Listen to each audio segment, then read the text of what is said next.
So Ruth Anderson here. We are going to try this again with our video highlighting Camille DeSalme and Teri Angel. So let's just make sure that we're on. I see you. Or I do that. Okay, I see us too. Now I'm going to stop the video. I'm going to share the screen. And let's back up a little bit on here. Deb, did we get much of the video at all? No, okay. No.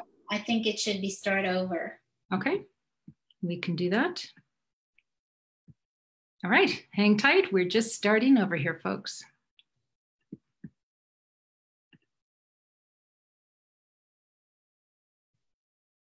Hi, I'm Dr. Ruth Anderson here with Enlightened World Network. Welcome to this episode of Enlightened Women. Grab a cup of coffee or your favorite beverage and join us. Enlightened Women is a show about women who are consciously awake and choosing to fully embrace life. These are real women living real lives while walking in spirit. During this summit, we have spoken about bringing body, mind, and spirit into alignment to step further into our soul's calling. And for most of us, we get to go through our day without paying much attention to our body whatsoever. It's there for us, able to be ignored because all is well. But for some of us, illness or disease is demanding that we pay full attention to our body, at times to the dismissal of everything else. Our guests today are Camille DeSalme and Teri Angel. Both of these beautiful women have unexpectedly found themselves in the throes of dealing with cancer and all the treatments. They have added the role of not only cancer survivor, but co-creator with cancer to their life descriptions. It is my absolute honor and privilege to introduce you to Camille DeSalme and Teri Angel. Camille, thank you so much for being with us today. Thank you, Ruth. I think you described me in more glowing terms than I think of myself. How would you describe your life path before your cancer diagnosis? I was the Energizer Bunny, grinding away at a couple of small businesses that are mine, and not realizing until the end of last year, pre-diagnosis, not in the end of last year, that they weren't paying off well enough financially, emotionally, spiritually for the time I was putting in. So I was not only busy with those, but I also was physically very active, and I would get out several days a week and go inline skating. And I loved it. I loved being outside. I loved the movement. It was so good for my body. It was so wonderful to be in sunlight. I used to live right by White Rock Lake, and I could skate to the lake. And it was a busy life. I was happy until I realized that all the time I spent at work just wasn't paying off. Right. Teri Angel, welcome. Thank you so much for being with us here today. Thank you, Ruth. This is an amazing privilege to be here with you. Teri, how would you describe your life path? Who you were, who you thought you were before your cancer diagnosis? Very interesting question, because I have been on a spiritual journey my whole life, actually. From the very beginning of my life, I've connected with angels. And so they've been a very prominent part of who I am and what I do. So before cancer, I call it DC, I was working diligently doing energy healing, doing a Facebook Live every day about happiness and lifting people up. I'm a happiness coach. So my life was really thriving, helping others and, bringing positive energy into the world. That was my life, BC. It's still, to the most extent, it is my life, but it was really a thriving journey where everything was working out the way I knew it was supposed to work out for me. Camille, can you tell us about the time of diagnosis for you? When was it?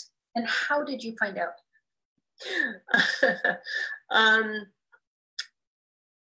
I had apparently had cancer and a fractured left hemipelvis, which is kind of the large flattish bone at the back of the left part of the butt. So it's a hip bone.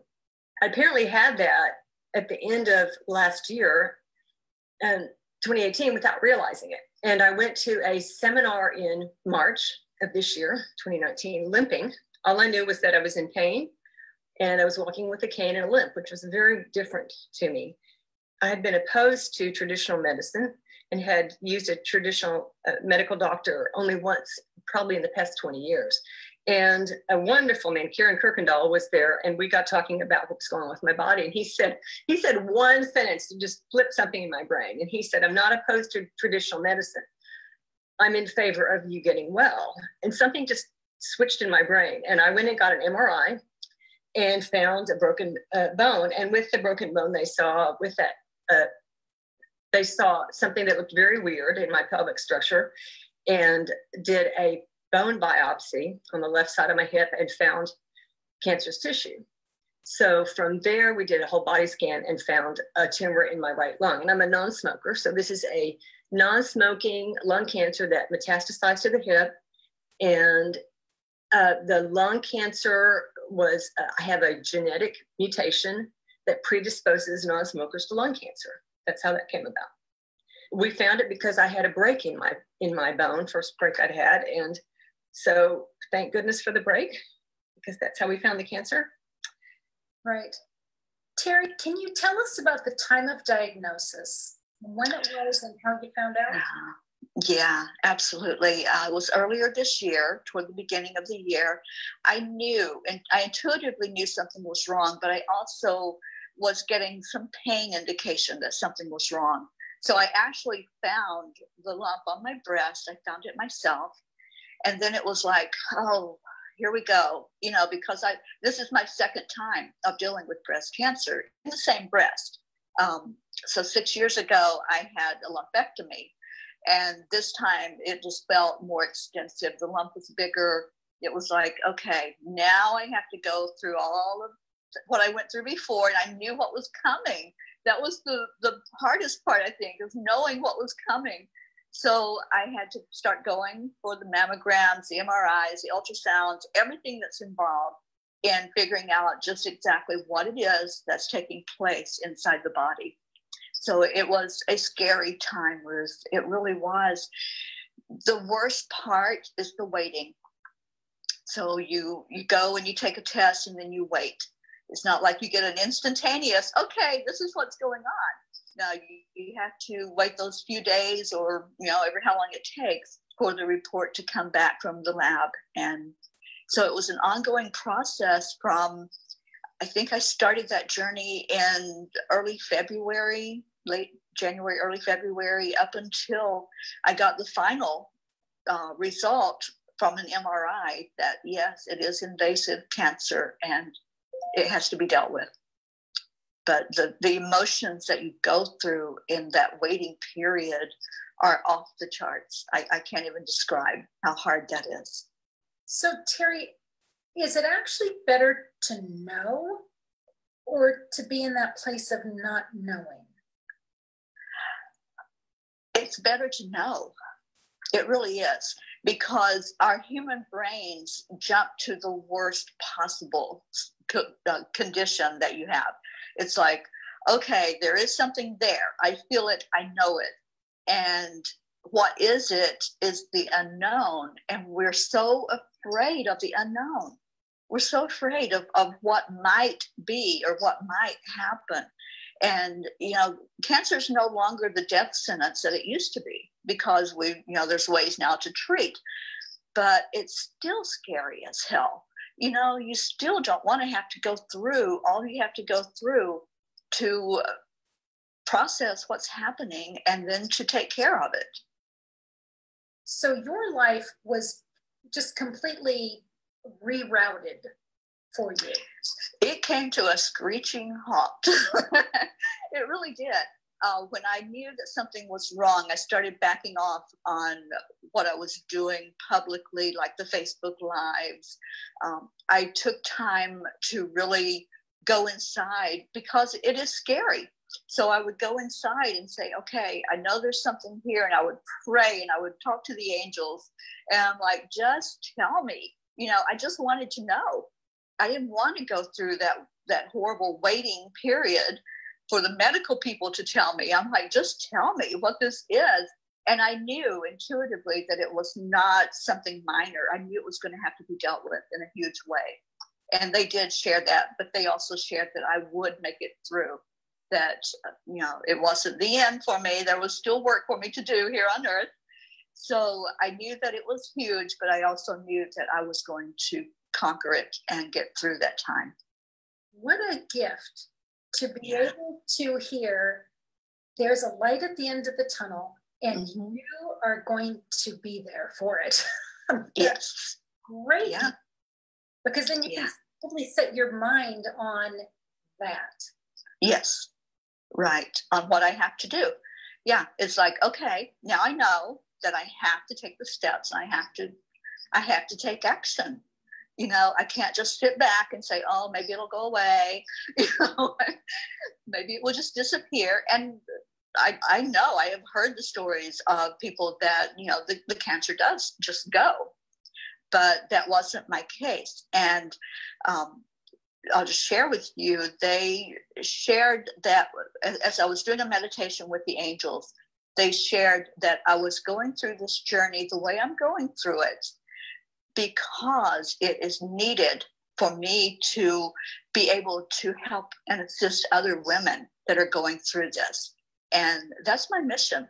That has become my mission through all of what has happened to me, is to really be there and know fully what someone goes through when they have the surgery or when they get the diagnosis.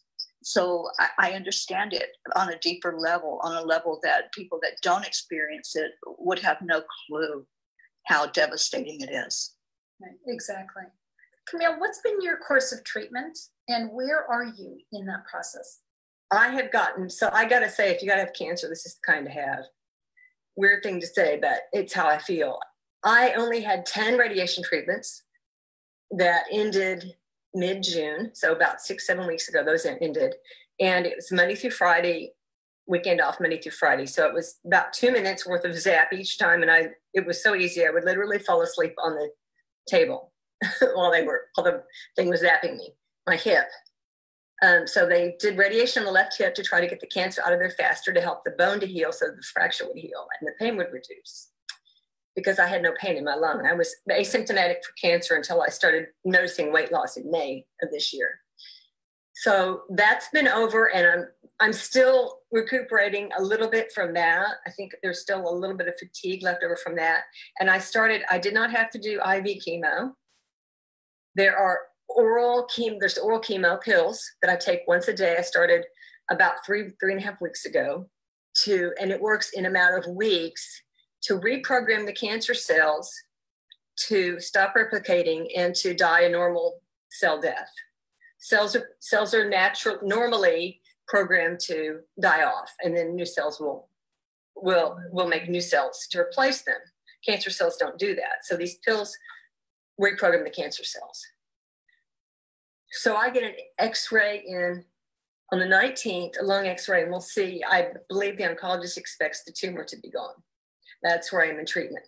And the chemo pills, theoretically, I'm to take the rest of my life. We don't know, though, about alternative medicine or about other traditional medical advances, what will happen to actually cure this and alter the genetic mutation.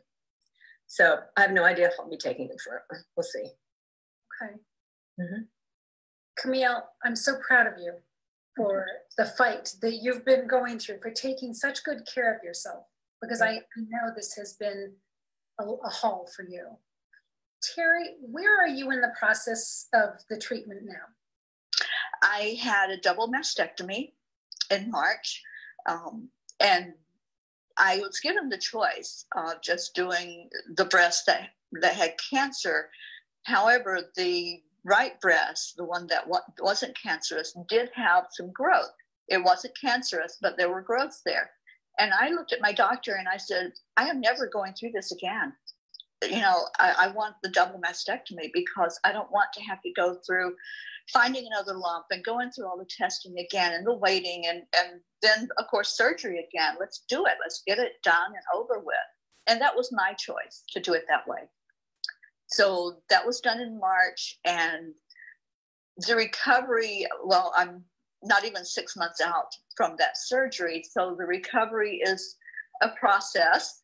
There has been a lot of reactions to drugs, to the antibiotic especially that I had to take. And then I had a second surgery to do reconstruction because I chose to do that. Not all women do, but I chose to do that.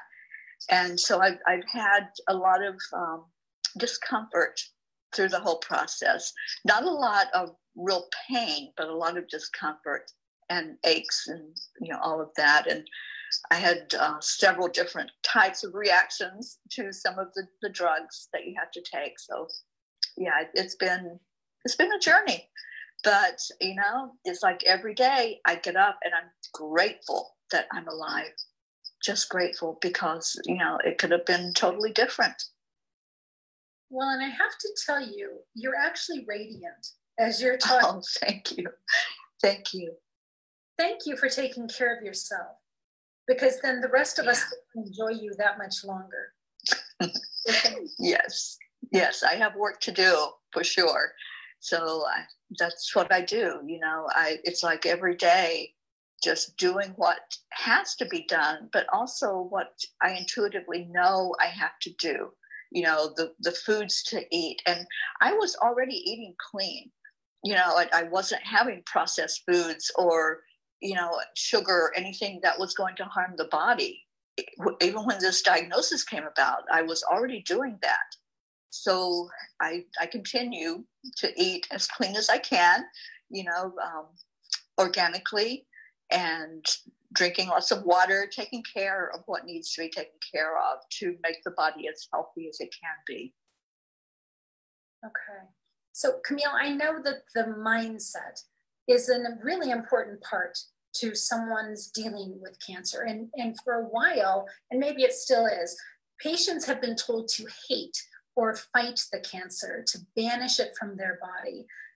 But that's not what you chose. Mm-mm. Can you describe how you decided you needed to interact with cancer? Yeah. The way I've interacted with things with my body or things in my apparent external world for decades. And thank goodness I had that experience and habit of listening to and talking with, and I'm visual, so I see often in meditation, I'll see what I'm talking to in my body, or what circumstance or habit or behavior or situation I'm interacting with inside myself generally in a meditation landscape. And so I dealt with cancer the same way. It probably helped that it never seemed a death sentence, and that the oncologist never thought never seemed to think this was anything that wasn't manageable. So, gosh, I'm sure that helped my mindset. But what I started doing was talking with the cancer and listening to it. And I was determined to not fight it. And I told it I didn't hate it, that it was only doing what it was programmed to do by my body. It was just following instructions. And I understood that. The problem was that it was hard on my body. And I told the cancer that. I said, it's hard on my body, and I don't want to be hard on my body. So we need to find a different way. And I started realizing that the cancer, if it was working and grinding away, it might be just as tired as I had been at the end of last year, grinding away at business. And I started thinking, and I finally said, one day it just occurred to me, I said to it, hey, are y'all tired? Talking to the cancer cells. And they all said yes. And I said, do you want to rest? And they said yes. I said, well, here's how it comes about. And I told them about the chemo pills and about the programmed cell death. And I said, is that okay with you guys? They said, we're ready to go. And that's how my interaction has been. So instead of hating that part about you, you embraced it. I embraced it, and you love it as well as you can. And you go ahead and let yourself be frustrated with what's happening with your body, and keep reminding yourself that your body's just doing what it's programmed to do. Beautiful, Camille. That is an amazing gift that you just gave so many people. Thank you. Thank you. Teri, can you describe how you decided you needed to interact with cancer? Yes. When I first realized that it was cancer, and that diagnosis hit really hard, I was angry. I was really angry but not so much. I didn't focus that anger on cancer itself. That was never the focus of any of my energy. It was this whole process was what I was angry about. And I chose to work through the emotional side of it so that I could, as Camille said, embrace it.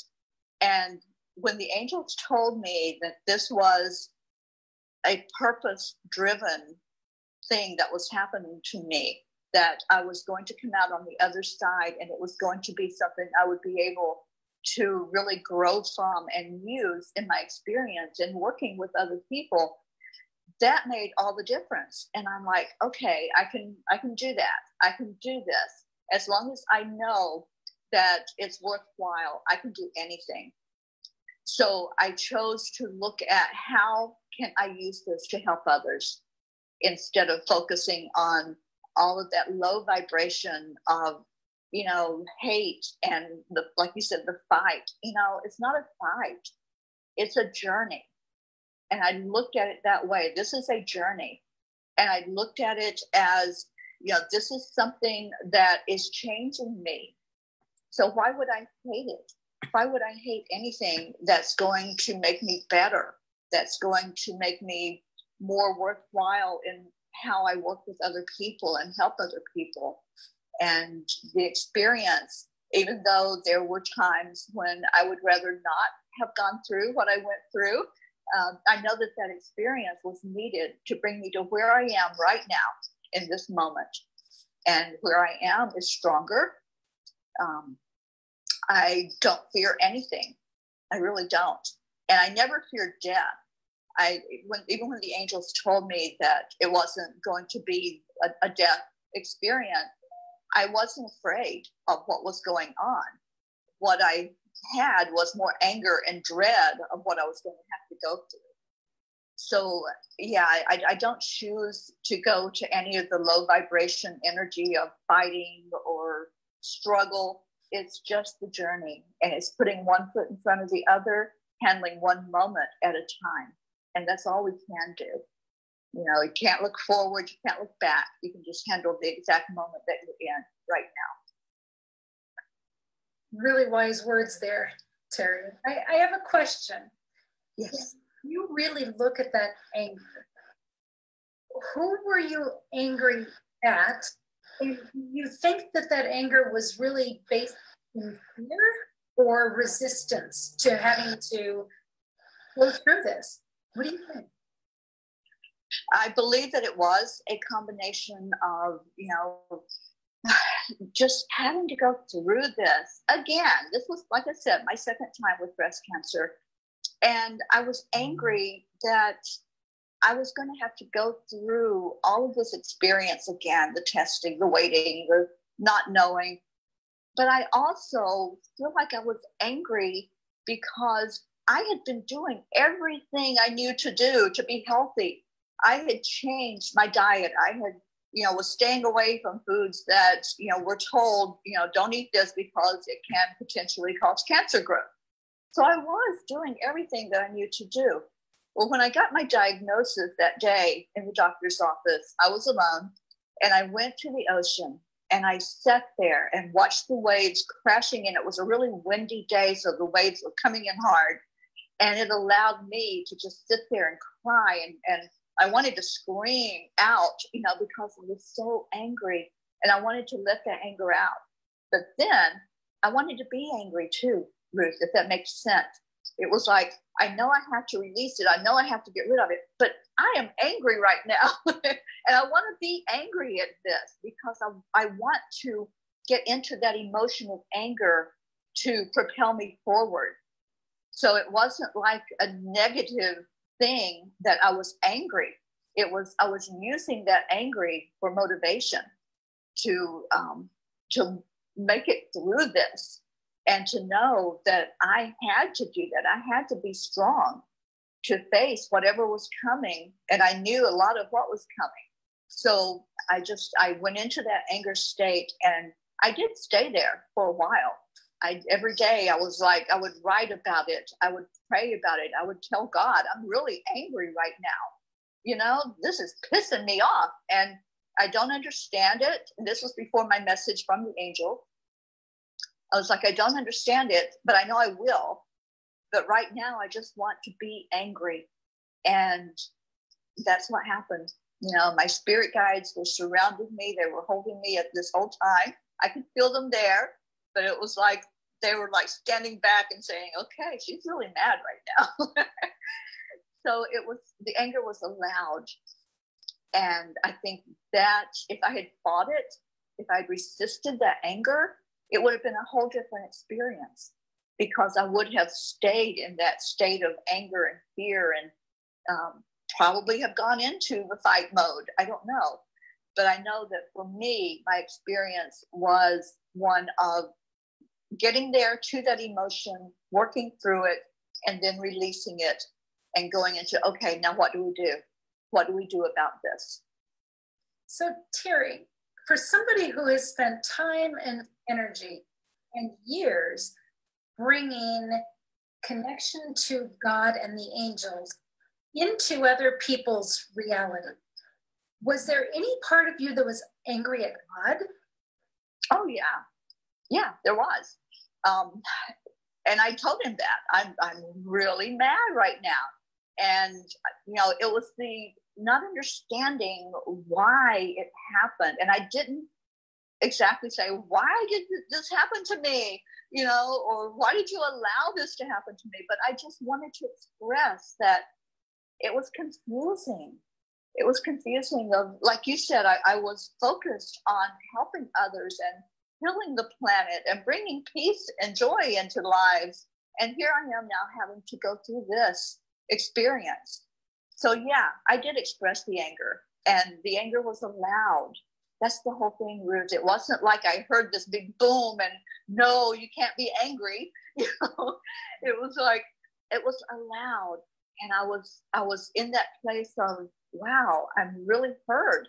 I'm being heard right now, and I'm being seen. And I know that God and my angels and my guides are with me through this whole experience. And they're letting me experience it just the way it's supposed to happen for me. So it was my own personal journey of going through that fire, is what I call it. You know, when you go through something like this, it's you don't come out the same. You're just really transformed by it.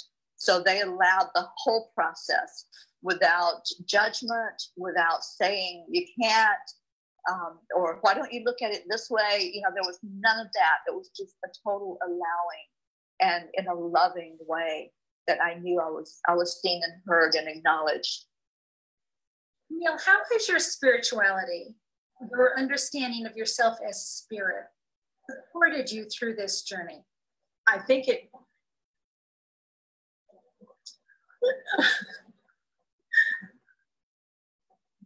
this is the question I didn't know how to answer. The first thing that comes to mind is it so helps to know I'm not just a body. I remember early on, very shortly from the days of the diagnosis, I was just sobbing, and I didn't know why, other than, of course, I was still shocked and frightened, although I had been frightened very little. But I was just terrified of something. And I asked myself, I said, okay, the part of myself that was so terrified, I said, what are you afraid of? And this part of me said, I'm afraid of the side effects of IV chemo because I just understand they're horrible. The side effects are horrible. And you got to remember, I did not have a bunch of cancer symptoms. I didn't feel bad. I didn't feel ill. I had a limp. My movement was impaired because I had broken hip bone. But I said to myself, if it's hideous, we're not going to do it to you. We're not going to do it to the body. And I thought, well, that could mean I would die. And I thought, well, we'll try to find another way. It could mean that, and death isn't horrible. And I think it just helps so much to know that I'm a spirit in a body. I don't know why that brings me to tears, except that it's such a relief. I'm very thankful to my upbringing and my mother for her faith and awareness of it. Yeah, because that's where I learned it. Camille, I know that you know that as a spirit in a body, you aren't alone. Oh, no. Right. Right. It's all one thing. I mean, some people say we're connected, but and we may be, but that presumes separation. And I'm not even sure that separation is true. I have this sense we're all one thing, that there is no separation. So there's no need for connection. It's just all one thing, which also helps a lot, because I know, even though I live alone and sometimes I feel alone, I'm not. And sometimes I can feel that oneness. It's palpable. You know, Teri, I've had people say to me, if you are in a loving relationship with God, why does he allow these bad things to happen? And I have said, because it's what I've been shown, that as a human, being a spiritual being, having a physical experience, we do have horrible things that happen in our world and to us. So I don't see God as the energy that says, okay, well, I'm going to save you. You don't have to go through all of this. We do have to endure horrible things in our lives. But I think the difference is you're not going through it alone. Oh, yes. Yes, you are so right. And that's my mission now, that nobody goes through this alone. You know, that there's always going to be some type of support system. My support system, first of all, was the angels, my spirit guides, and of course, the Creator God. But I also have a huge, huge support system of people that gathered around me and lifted me through the whole journey. You know, things happen. They do. Things happen in these human bodies. My whole life has been a journey of things happening. You know, this isn't my first disease or my first struggle that I've had to endure in this lifetime. But I've always looked at it as not as something bad happening to me, but what am I going through this for? What is the purpose of this? Okay, so where am I going to come out on the other side, and what's it going to look like when I come out on that other side? And can I be a testament for someone who, when you stand strong, you can endure it so much with so much more ease and grace than somebody who goes through it fighting it tooth and nail and resisting the whole way. You know, it's a totally different experience. So I have to ask you, Teri, here in the room with me, I have beautiful presence of Divine Mother, and she is showing me that she is so connected with you. Can you share with me about your relationship with her? Oh, yes. Yes. It is such a loving relationship. She is actually one of my spirit guides. And so she is constantly nurturing. And during that time, remember I told you I went to the ocean, and I sat there at the ocean and just cried. And she held me that whole time. I actually felt her arms around me, and I was all alone. So I knew it wasn't a physical presence that was there, but it felt physical, and I could actually feel her holding me.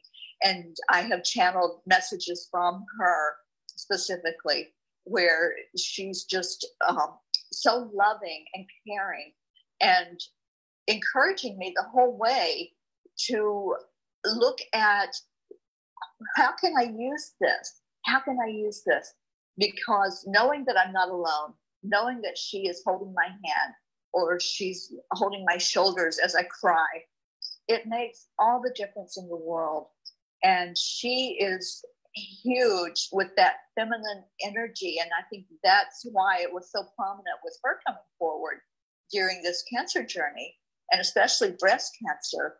She helped me to understand that, you know, this is not an attack on the femininity, but it does feel like it, because it's attacking that part of us that we relate to being a woman. You know, the breasts, they're going to be cut off, they're going to be removed. So there's a huge part of us, well, I'll speak for me, there's a huge part of me that said, wow, you know, that's being taken away from me. And I didn't get as angry about that as I did about, like in the beginning, the whole journey. But there was still anger at that. There was anger that I had to go through that particular surgery, as opposed to a different kind of surgery. So she has been the one that's helped me be strong through it all. She has been my number one support system of just this whole journey through the cancer, this time and the time that I had it before. Her presence was all around me. And she's very, not just loving, but it's a gentle loving that helps you look inside. And you no longer look outside, and you no longer look at the physical. You only look at the soul and the soul journey that you're going through when there's something traumatic that happens. So that's the kind of relationship I have with her. She guides me each step of the way. When there's healing that needs to be done, whether it's myself or I am an energy healer, if I'm helping someone else, I always call on her. She's right there to help with that healing. Well, and she's also showing me the two of you co-creating together in the future and the expansiveness of your reach as a result of you walking through this experience with cancer again for the second time. So I know she's got big plans for you, and it's beautiful and it's very exciting. It really is. And it's already begun. I've already got people that are coming to me that either just found out they have cancer, breast cancer specifically, or there's something wrong and they want to talk about, the process and what to do. That's already happening without me even, saying this is my mission. I have people that are coming to and finding me, but also I am in the process of creating something in writing, and Mother Mary's a big part of that. And it's going to be a co-creation. It won't be something that I'm doing on my own. There will be other cancer survivors, specifically breast cancer survivors, that will be involved in that project as well. Beautiful. I can't wait. I can't wait. Yes. So Camille, all of us go through times of learning, and clearly through this time of cancer, you are learning great deals about yourself and maybe who you thought you were and who you are. Can you share with us one of your more current learnings on this journey? Rest is a blessing. Oh my goodness. The ability to rest. And what I've learned very recently, just this year, is that we can actually find areas of rest that we didn't think could be restful, like in our work. And I'm so determined to not grind away at work. Hard work is fine, but there's a way to find restfulness, even if it's just, for example, people who are doing coaching perhaps might find restfulness in when their client is talking. The coach doesn't have to figure out the person's next step or the answer to the person's question. They need to simply listen. So if they can sit back and breathe and relax and listen, that can be very, very restful. And often the client themselves will state what their next thing is or what they need to do. And the coach can mirror that back. But that can be a very restful thing. Sometimes our work can be so process constrained that all we have to do is follow steps and not think, and that alone can be restful. So I'm so determined. Rest has become such a huge part of what I'm doing and what I'm learning to find. I want to help other people find it. That's so yeah, and I know it doesn't sound anything like cancer, but that's what it's done for me, because it's required me to rest. It's required me to think of rest in a different way. And I love, Camille, that you have continued to post on Facebook. And the reason I love that is for two reasons. Number one, you're bringing people along with you on your journey. And you're learning from that. And we get to hold you and love you in spirit while you're going through that. So thank you for that. Thank you. Two, I love that you have been recording for Facebook lying down in bed and allowing us into your inner sanctuary at 2, 3 in the morning as you are processing how you're feeling about Yes. So thank you. Welcome. For that. That's been so fun to do. It was so fun to finally let go of the need to worry about proper lighting and makeup and hair. And, you know, here's my requirement. I want my hair to not look too stupid. And I want there to be enough light that you can see me. Those are my requirements. And that's made doing the videos even restful, because it's just become fun. I'm glad. Thank you for telling me your side of it. Absolutely. So Teri, can you share with us what some of your latest learnings in your spiritual walk are? Yeah, absolutely. I'm working right now with very much empowering specifically women, but anyone who wants to be empowered. You know, it doesn't matter if you're male or female, but empowering people through the emotional state and working with becoming more emotionally intelligent, which means just knowing and acknowledging your emotions. Where are they at, where they're coming from, and helping people through that. I'm doing a workshop at the end of this month on emotional intelligence. So that's something that's very huge that I'm working through. And I just became certified as an emotional intelligence practitioner. So that's something that I've taken advantage of my downtime, because during that whole journey through those months, I didn't see clients. I didn't really do anything other than recover. And I kept busy by learning. So that was one of the things I got involved with. I'm already a life coach, but I just added the emotional intelligence part to that. I also have delved into a lot of the Eastern religion practices. Specifically, there's something called Tonlin, and it's just a meditation going inside and just doing a deeper meditation than I've ever done in my life. And I've been doing meditation many, many years and have taught meditation. But the type of meditation that I'm doing now is so much deeper, and it's a beautiful experience. So I've really expanded in many areas, actually, Ruth, where I know that my mission is to help others, and I'm being given all these tools that are just falling right into place with what I'm supposed to do. It's just as if you were on a curriculum or timeline, isn't it? I know, it is.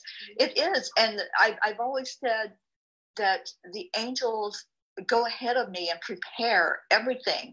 I just have to catch up to them. So everything falls into place, and then, okay, there it is. So I don't worry about the how. I don't even think about the how. I just know when they tell me this is something you're going to be doing, I'm like, okay, here we go. I'm strapping in because I know this is going to be a huge journey. So yeah, they really do prepare everything. And all we have to do is say yes. Just say yes. Wow, what a stunning story. Thank you. Thank you so much for sharing this all with us, Teri. Thank you. So important. So Camille, how can people follow you or contact you? Oh, through my website, which is my name, CamilleDeSalme.com. Okay. And you're also on Facebook. I am on Facebook and under Camille DeSalme, and I might be the only one. I don't know. Okay. Well, you are one of a kind. I will do that. Thank you. Teri, how do people follow you? How can they find you? Okay, on Facebook, I'm Teri Angel, and you'll see my picture on there with the angel wings. I just changed it. Also on Instagram and Twitter, it's Gratitude Girl, because gratitude is such a huge part of my life. You can email me, Teri at angelspeakers.com. That's all one word. And my website is angelspeakers.com. Camille, I love you. Thank you so, so much for being here with us today. Thank you so much, Ruth, for having me. I enjoyed it. Great. Teri, thank you so much for being here with us today. Thank you, Ruth. I appreciate you. Thank you.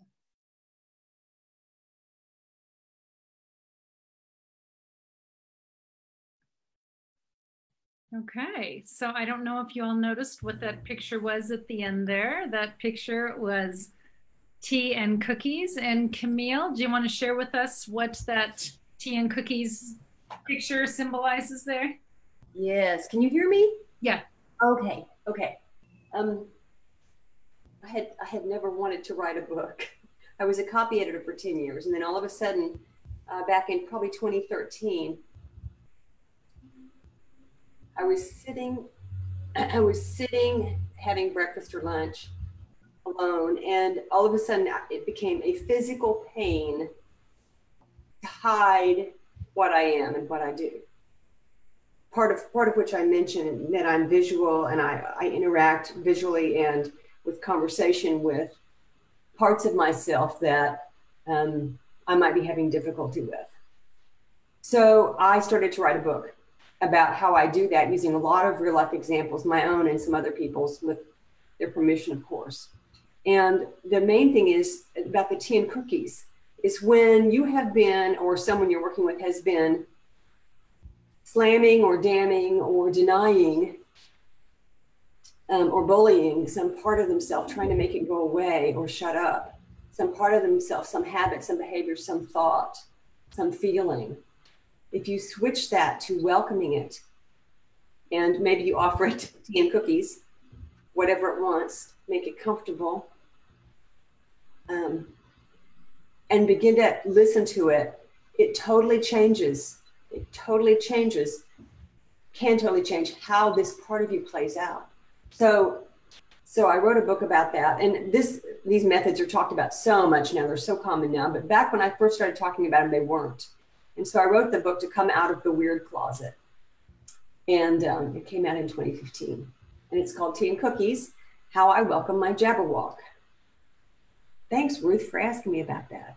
Well, absolutely. Well, and you know, there's the first time that I saw you, Camille, there's something about you energetically that I hadn't even gotten to talk to you in the physical yet, that is just so welcoming and so grounded and so safe. And it doesn't surprise me that you would offer tea and cookies to this thing that might otherwise be seen as unlovable, or that you'd want to keep at a distance. That doesn't surprise me at all. Thank you so much. There was something that you said during the interview. You said to your body, when you asked yourself what you were afraid of, and your body said, I don't want to go through the chemo, because the IV chemo, because it scares me. I've heard horrible things about it. And you said, if it's hideous, we're not going to do that to you. What love you showed for your body. I don't know, honestly, Camille, that I've ever been loved as much as you just demonstrated for your body in that way. You can do it for yourself. Yeah. Yeah. Maybe you have and just don't realize it, but you can do it for yourself. Thank you. All of a sudden, when I was having that, listening to myself and hearing that fear, I saw myself as young, maybe not as a young child, but as young and as something tender and frightened that needed to be cared for. And I thought, why would I do something horrible to you? Why? You know, even though I didn't want to die either, you know. Right. Yeah. Do you mind if I ask, are you still on the chemo pills? Yeah, I am.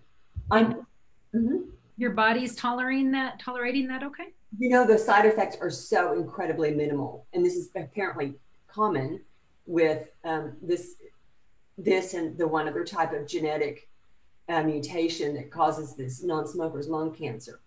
And I think it's because the pills are so targeted to the mutated cells, it doesn't affect the typical reactions, which tend to go away over time, are some red bumps. Typically, they weren't quite zits, but they were red bumps, typically on the face and chest. And I probably had a few red bumps on my face for maybe a month, and dry skin. And for some reason, my knuckles are what became dry. That's pretty much it. That may be it. So yeah, side effects are nothing. Nice. Mm-hmm. So, Yeah. Camille, are you at a point now where you can do other things besides just focus on your health, or is it still all consuming? I just started. It was probably 6, 7 weeks ago that I started feeling like working. And so I started working on my website to reflect. I came up with this at that seminar where I met you early this year. I came up with this idea that I wanted to lead seminars that are half hiking. I didn't know at the time I had a broken bone. I just knew I had a limp. That are half hiking. So we'll hike in the mornings, easy hiking in some beautiful area. And in the afternoon, we'll do like 3.5 hours worth of traditional seminar. And at this point, the seminar focus will be finding rest in your work. So you can be less stressed and more productive and more creative in your work and happier. And just starting to do a little bit of movement therapy. But other than that, no, a lot of the focus is still on rest and recuperation. Yeah. And you have been able to spend a lot of time with Camille. How are you doing spending that much time with you, getting to really know you? Well, I was used to a lot of alone time since I work at home.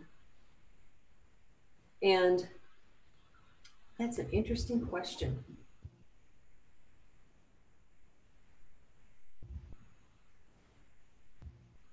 It's been really helpful to be able, when I feel something that might need attention or hear something in my head that might be repeating. So I want to go, what's that about?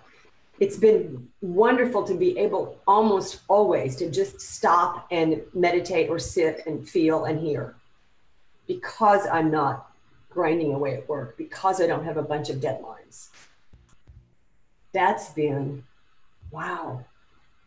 I hadn't thought about it, but that's really been a treat and a blessing and a great way to grow quickly and heal quickly, more quickly. Yeah.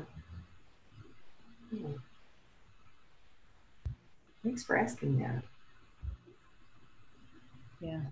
Yeah. Well, I'm so pleased that you took the time to be with us for the summit. Oh. Because I know your world was surrounded or, just fully engulfed in body.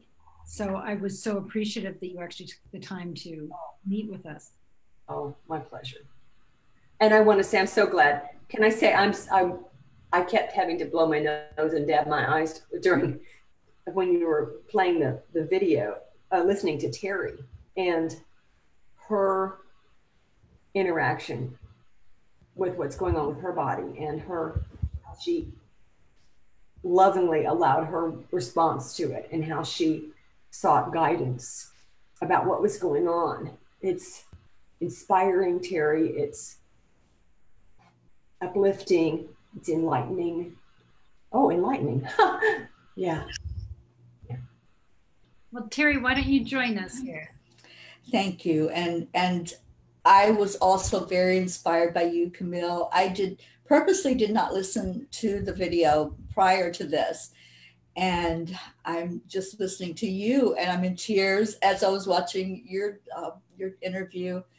Just beautiful. And I certainly appreciate what you did for you and how you took care of you during that process. I appreciate that. I think it's hard because so many of us spend our lives focusing on other people. And to be thrust into that place of, no, you're not going to do that right now. You're really only going to focus on you right now. That's kind of hard because sometimes we don't even want to look in the mirror to see who it is we're supposed to be focusing on so much all of a sudden. So that's got to be very strange. Yeah, it really was. And what I found, there's kind of like a pattern throughout my life. It's like when I get very involved in my work, in my mission, and what I'm doing out in the world to bring love and light to others, and I don't take the time for myself, it's like all of a sudden I find I'm being forced to take the time for myself. So this has happened more than once where I've had to just really, okay, what's going on here? You know, I just need to sit with me for a while. So it's happened many times throughout my lifetime.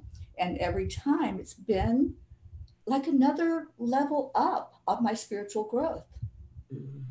So it's very interesting, the cyclic pattern that has happened, you know, and you would think I would learn to stop getting so immersed in putting the energy out from me without a balance, without really taking that time to see what am I doing and what needs to be done for me so that I have more to give. You know, we can't give from what's not there. So if we're running our cup constantly empty of energy, of, you know, love, whatever it may be that we're constantly throwing out into the world, we're not refilling it, there's going to be something that happens. There's going to be a consequence. So are you doing a better job, Teri, of a balance? Oh, yes. It's just, I have not known you very long, but that which I know of you, you are always Johnny on the spot. You are right there every time I reach out to you.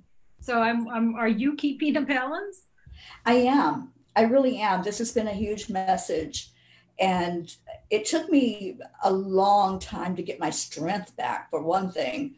That was major. You know, I would walk to check the mail at the mailbox, and I'd have to lay down. And I wasn't used to that. I wasn't used to the limitation. So now it's like my strength is finally coming back. It's like, oh boy, here I can go again. And all of a sudden I'm being shown, okay, let's put the brakes on here for a minute, you know, and really look at what are you putting on your plate? What are you going to take on? You're not going to fill 24/7 with going. There has to be the time to take a pause. And Ruth, I want to thank you because you gave me a tool that I got really involved in using, and it was sitting every day to meditate using this particular tool to work with. And so I was committed to do that for a certain period of time. So that got me into a routine of every morning stopping, going into my meditation time, doing the inner work that needed to be done. And then I could look at my whole day more clearer and see what have I got on my plate. I would keep my calendar open. It's like, okay, I'm not going to fill up that whole thing. I'm going to mark off time for me.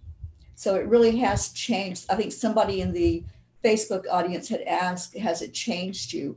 Yes, it has made me really prioritize things now in a way that I have to be prioritized. I have to be priority in my own life. And Camille, I see you shaking your head, so I'm thinking that's also happened with you. We have to take care of ourselves. Yes, ma'am. Yes. And it's mornings for me too. And it's now such a, man, the term sacred time comes to mind. So important. Yeah. Well, what a lesson for the rest of us that just keep going 100 miles an hour. That's not in anybody's best interest, really. I mean, it's a reminder that we are here for a reason. And part of that is to experience for ourselves being in a body. And if everything we do is geared for taking care of everybody else, then are we really getting to experience that for ourselves? I'm speaking to me here. I knew that. But also to incorporate fun in there. You know, this should be fun. And this was a message I heard from the angels a long time ago. We're talking years ago. Life should be fun. You know, we should go out and swing on the swing set. We should play on the playground and take that time to really enjoy every moment of our day. And if you're not enjoying, then stop and look at what you're doing and say, okay, is that something that I don't need to be doing? Can I change what I'm doing in any way? Can I maybe even schedule playtime in there in addition to like a 9 to 5 job? I can schedule when I'm going to go to the beach. I can schedule when I'm going to go out with friends or go to a movie. So it's a matter of really enjoying. And that's the word that they've really given me to look at is how am I living my life? And is it all pressure filled, or is it, okay, I'm here for a reason and a purpose, and I'm going to have fun with it. I'm going to enjoy this life I'm given. So I don't know if you all heard when Sharon Rhea did her day, but she said that she decided she was going to live life fully. And I'm glad that you are both getting that opportunity to live life fully. And I'm looking in the mirror, telling myself to live life fully. So thank you for that reminder. And thank you, Sharon, for bringing us those words. Yes, play full out, you know, and feel every moment. Just really feel into the energy of it. It's beautiful. Life is beautiful. Yeah, sweet. I would love to hear from Deb Goldberg if we've got any friends with us over in our Facebook land. She's muted. Muted. Oh, There we go. okay. We certainly do. We have lots of friends with us. And I just want to, I wanted to say to the both of you that you just take my breath away. That your stories are really impactful and meaningful.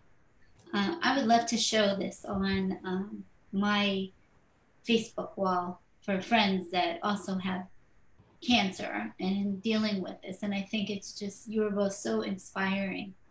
So thank you for coming forward and talking about this difficult experience.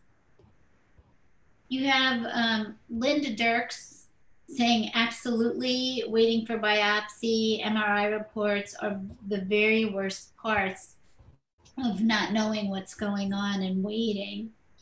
I had mentioned that you are both so very courageous and appreciative to you. And it was Salima who asked, does it change your life?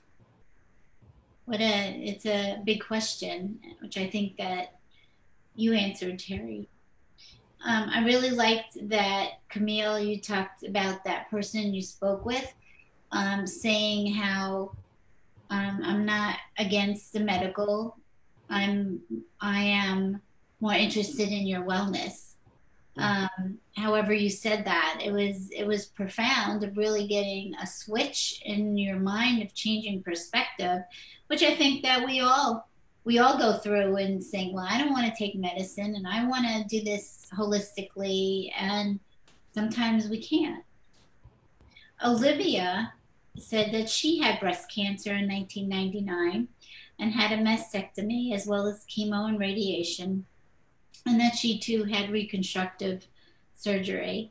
And she did a lot of super nutrients, and she's happy to share what worked for her in some other time. If there's a discussion, I think that would be a great thing for the three of you, and maybe even Linda too, to be part of. Can I just speak to that for just a second? Yeah. One of our speakers at the summit, Sherry Lee Myers, had sent me moringa. And I got it just before I had my mastectomy. So, and I started using it right away. So yeah, there's all kinds of super nutrients and things that we can use. So I would absolutely love to have that discussion sometime. That's awesome.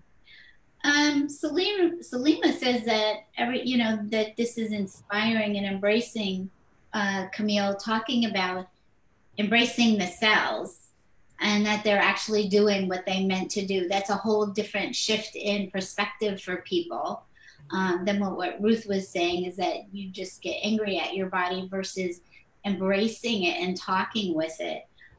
So I think that's a huge shift for people to embrace and see that they can work with their body in a different way. Linda also said, I needed to find meaning around my cancer and was told, you are among the chosen. Those chosen for great growth, which eventually launched this work. I never saw my beauty until I lost my hair. Pretty amazing. Very amazing. Salima says, you're all so beautiful. Love sent from Washington.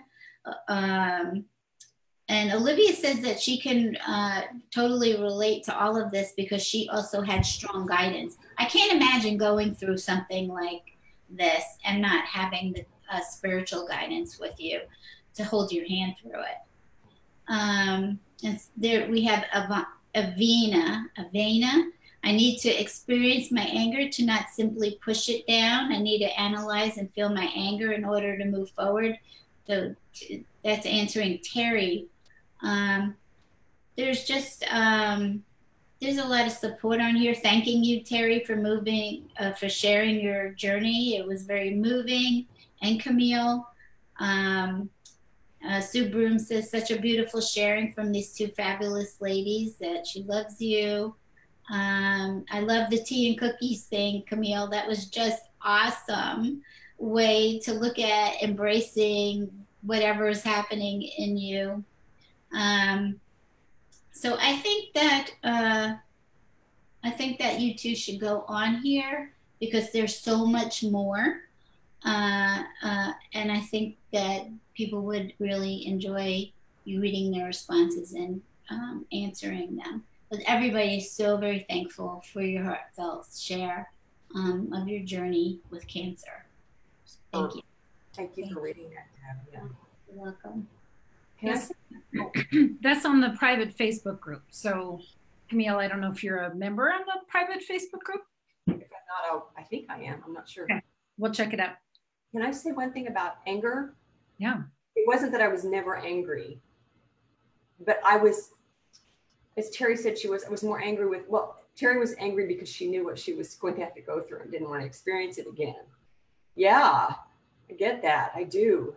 I think I was angry at the fact that my body didn't work like I was used to it working, because it's been so healthy, all except for one brief period when I had a ruptured disc in my back long time ago. And I think that's what angered and frustrated me. So I was angry.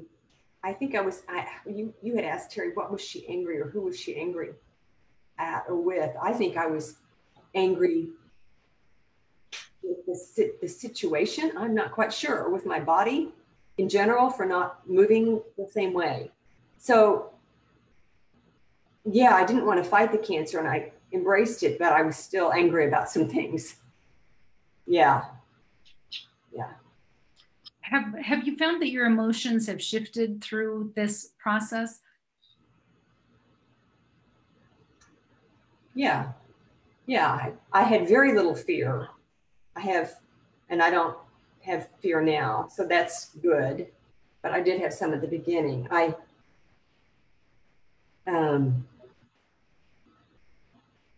I think mostly my emotional reaction to it at this point is just that I'm tired of it. That's all. It's just, Teri, it's dragged on. It drags on. So, and at this point, there's not a whole lot of emotional reaction to it, I don't think, other than that. So Salima's question, Camille, has this changed you? Yes. In what way? Well, like I said, I was the Energizer Bunny and I was happy to grind away at work because of the sense of personal value I got out of being productive, right? I put that in air quotes because I was productive, but I don't know that I was producing valuable stuff a lot of that time. And what happened, along with a lot of other things this year, what happened is that when I didn't have the focus, when I couldn't sit for very long because of pain, I mean, I would sit down and it would hurt right away. I mean, because of the broken bone. And I couldn't stand for very long because I was so stiff. So I couldn't work and I couldn't be productive. And I remember one day just being so frustrated, and I thought, well, okay, so you need to look at what you're getting out of this sense of doing things.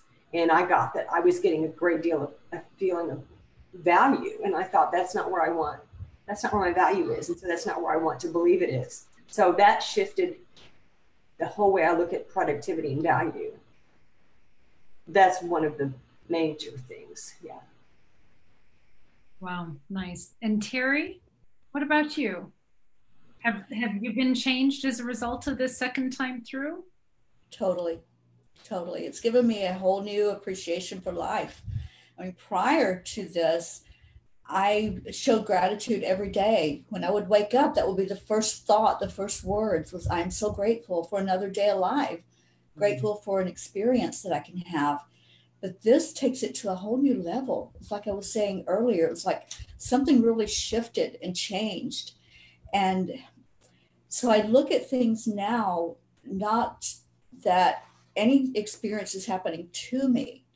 It's all part of the divine plan. It's all happening for me to experience and to take that experience out to others and say, look, you're not alone. You don't have to go through any of life's traumas alone or any of life's experiences alone. And I used to tell people, you know, if you're standing there looking at a beautiful sunset and you're the only one looking at it, wouldn't you just love for everybody to see it through your eyes? And now it's like, wouldn't you just like everybody to see how this experience that I've just gone through, still going through, can be a beautiful experience. It can be something that you embrace and that you allow that to change you and to weather you and make you more resilient, more understanding, more empathetic to others that are going through something. It doesn't have to be cancer. It can be anything that they're going through. It's that heightened ability now to really empathize with people on their journey. And that's what's changed. Nice. So, Deb Goldberg, I would like to make a special request. Deb, are you listening? I'm listening. I would like you to lead us through a meditation of just about 5 minutes or so. And what I would love would be for you to bring all of our sisters and brothers that are here with us together and wrap our loving arms around these two beautiful women, including Archangel Michael, Divine Mother, and just fill them with I've got total goosebumps right now, just fill them with as much love and support that we can provide for them. Would you do that for us, please? I would. Let's just take a deep breath in and exhale. And continue taking deep breaths intermittently to keep allowing light to come in and fill you. And I'm asking God and Jesus, Divine Mother, the angels, our sisters and brothers, to wrap all of their arms around us, actually the whole globe, and keep expanding, holding hands out so the circle keeps getting bigger and more expansive. And the circle is filled with such love and joy and healing. And allow yourself to drink all of this in. Allow yourself to inhale the love and the light and breathe it in as you breathe your air in. And allow it to fill your whole body. As if you're seeing beautiful white light circulating around you and within you, clearing out everything, healing you, kissing every part, every cell, regenerating your whole being to absolute health and well-being. Keep breathing in the light deeply and keep holding this image in your mind that within this circle is everyone who loves you, for we are one. And we want to hold you up and hold your hands as you are going through this experience, knowing that we all walk with you. The whole collective divine walks with you, within you, and is there to help you heal. Keep breathing in some more light and drinking in the love again. There is plenty for everyone to be inhaling this all day long. And we're always here to remind you to drink in this love and to talk with us for anything that you might need. We love you so much, and all we want is joy for you. Breathe in the light some more and feel the arms wrapped around you. Thousands, millions, billions of arms wrapped around you with love, with gentleness, holding you up as the spirit that you are, filled with divine love and joy and well-being. There is no more suffering.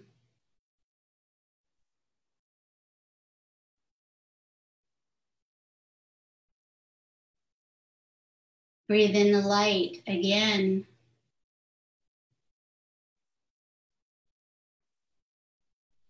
Breathe it in some more and feel the arms around you, holding you and cradling you like a baby.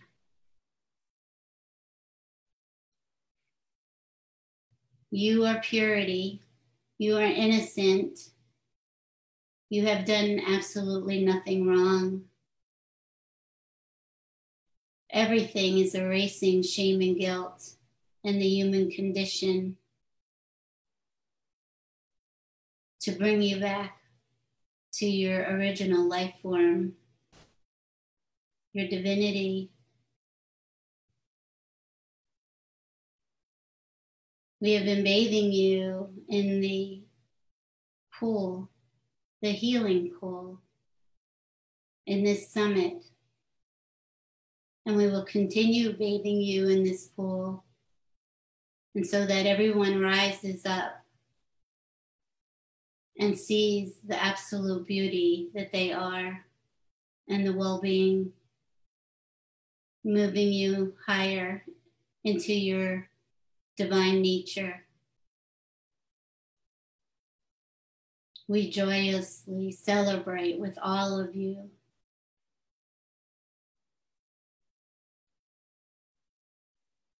Feel the love. Keep drinking it in.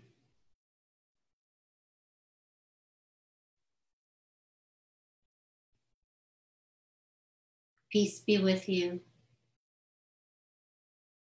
Amen. Thank you, Deb. Thank you. Thank you. So with that, we're going to say goodbye to our friends on Facebook. Camille, thank you so much for being here with us. Why don't you stay on here for a minute with us? And Teri, thank you for being with us. Deb, thank you for that beautiful, beautiful meditation. Yes. So our friends on Facebook, we know tomorrow is a big day. It is the last of our videos with Victoria Friedman. There will be a 1 o'clock Mountain Time Facebook Live event. And then tomorrow night, 6 o'clock p.m. Mountain Time, we'll have our celebration of life. And we know that that's going to be a sacred time together. We hope that you'll join us here on Facebook. So with that, thank you all for being here. We love you much. We'll see you soon. Bye. Love you. Bye.